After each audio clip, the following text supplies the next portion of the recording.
Big Brother, mainstream media, government cover-ups. You want answers? Well, so does he. Live from Austin, Texas, broadcasting worldwide, it's Alex Jones.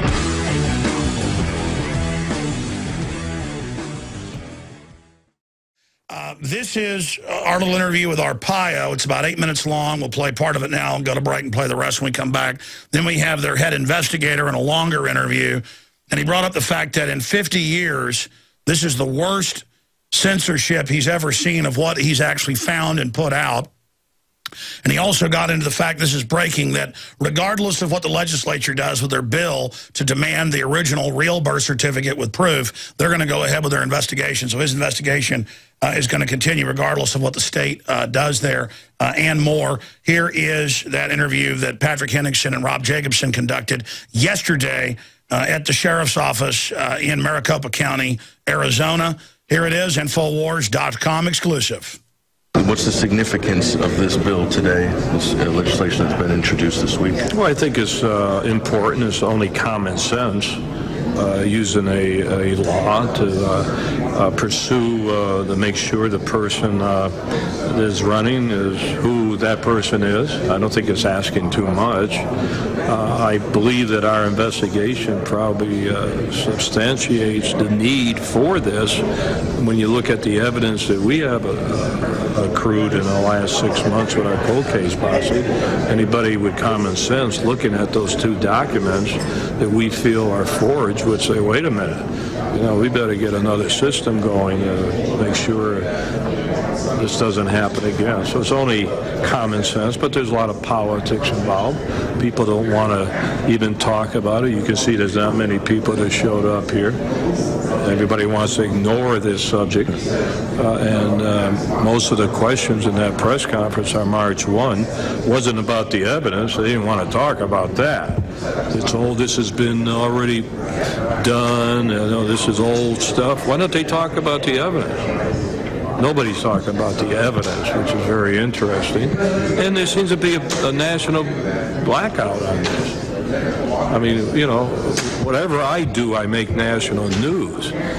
When I put people in pink underwear, I always make national news. But this one, they don't want to talk to the sheriff. How's your response been from your constituents in general about those who know about this effort? Well, quite frankly, I didn't know how it would work, whether they would be against me, since everybody else seems to avoid the issue. But it hasn't been as bad as I thought. I don't get many negatives other than these Mickey Mouse threats and garbage through blogs, but the people that I meet, and I meet every day, I'm giving speeches, hundreds of people a day come up for my picture and so on, but they never say anything bad about what I'm doing on the Obama thing. In fact, a lot of them like what I'm doing. So politically, it hasn't hurt me, but it doesn't matter because I would have done it anyway. But I'm a little surprised at the support on this issue, those that are willing to talk about it. Now, all the majority of politicians don't even want to talk about it, Republicans and Democrats. It's like the plague to talk about this. I've never seen anything like this, and I've been a top federal law enforcement official for years and years, and I knew about the Watergate, and I've been through it all. But I never seen this situation. What is it? Censored. Has Arizona got a higher standard of vetting? That's what's really being shown here? Is Arizona's that's kind of what we'd like. They've stepped up to, that's what they want.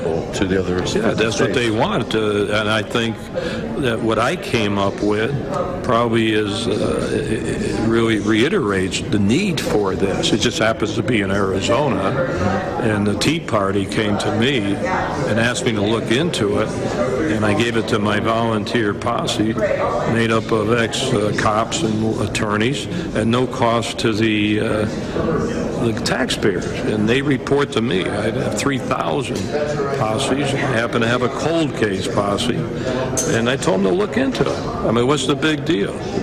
And when they did a good job in coming up with a lot of evidence. So what should I do? Dump it in a wastebasket and forget it? It's incumbent on me when I find suspicious activity.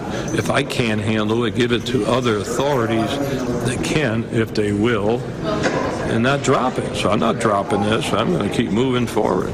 All right, let me stop you right there. We're going to come back and play the rest of this. But here's the issue.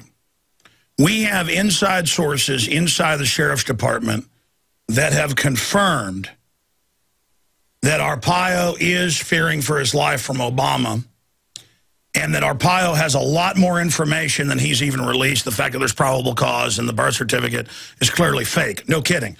It's a fake typewriter computer font, because with a real typewriter, every strike is original, even of the same letter, because it splats. You hit the button with different force. It hits the ribbon. All that's one issue. Arpaio has even more. And we can confirm what our other source inside the department said, because we have Jerome Corsi, who's been told by the Sheriff's Department that they've gotten more security because they're worried about the White House coming after them, you name it. And so this is big news. We're going to come back with the rest of the interview straight ahead. Stay with us. Everything we said came true. Everything we've done's been right. All right, now, tomorrow, either on the radio or on the nightly news, we've got 30 minutes with Zolo, the chief investigator, with new forensic info. That's the real meat of this interview. And then we've also got Jerome Corsi there. But we'll air part of it on the radio tomorrow, but undoubtedly all of it, unedited, just the whole thing, we're going to put it up on the nightly news. David Icke tonight, 7 o'clock. Let's go to the rest of this piece with Arpaio there in Phoenix.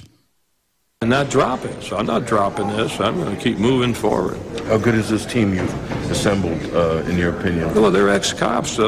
Mike has done a great job on this. He's living this for 24 hours a day. And does just as good if he was full-time. But he's an ex-cop. He just doesn't get paid. But he has the authority under me, under the Constitution. I can swear in private citizens called the posse, and they have the same coverage as a regular deputy. They just don't get paid. So isn't this great? So I can't get all the public to say you're wasting taxpayers' money. I decided to do this right off the bat because the media would be after me. Why are you wasting taxpayers' money? Although right now, at this point in time, I could use regular deputies. We're talking about 2 possible fraud and forgery cases. If the legislation gets killed for whatever reason this week, are you still going to continue with your efforts? And what do you see? Where's it going next step, for instance, on a federal level or so forth? Oh, we're not stopping. Whether it's passed or not passed, we're going to continue doing our job. This would just help us a little. Actually, this was passed last year. The governor vetoed this. Okay. So I don't understand, and they made it a little milder this time around, so I don't understand why it can't be passed again. But nobody wants to talk about it, probably because I stuck my nose in it, and I'm kind of coming up with evidence that there's something wrong. You'd think that would make everybody want to do something about it. But everybody wants to keep it, don't talk about it. Democrats, Republicans, you name it. So what is this, a political year that everybody's afraid to talk about it, or they don't want nothing done about it? They don't want to face this issue? That's sad. Do you think America asks a lot of the countries around the world to uphold a certain standard of democracy and transparency in their affairs? How important is it for us to have that level of transparency and accountability and integrity here at home? Is that what this represents? I think it's very important. Now, I'm just looking at it as a law enforcement guy. I'm looking at 2 crimes. I'm not accusing the president of violating any law. What we're looking at is 2 possible forged government documents. If it was you or anybody else, everybody would be saying, how come you're not arresting this guy? How come you're not doing it? Just because it's the president? Nobody wants to touch it? That's sad. So, as I say, we're not accusing the president, but we sure know somebody's responsible for that selected service form and for the birth certificate that they went public and showed. What confuses me is the amateur type of operations they were performing. When you look at the birth certificate, that's sort of amateur. And yet everybody says that that's a legitimate birth certificate. Well, I'll tell you how to solve this. In day one, when I launched this operation, all I said, show me the microfiche. Mm-hmm. Show the microfiche, and it's all over. Yeah. Where's the microfiche in the hospital? Come on. We got 2 twins born at the same time. So just show us the microfiche. Another thing that's suspicious, sometimes I have a conspiracy theory, is the fact we went to the archives in Washington and looked at all the immigration forms up to August 1, 1961, and then August 7th, but there's a whole week missing when he was born. Now, is that another coincidence? I can go on and on and on, and yet nobody wants to talk about it. Well, Chair Carter, thank you very much for Pretty powerful. And the Kenyan records are missing too, stolen.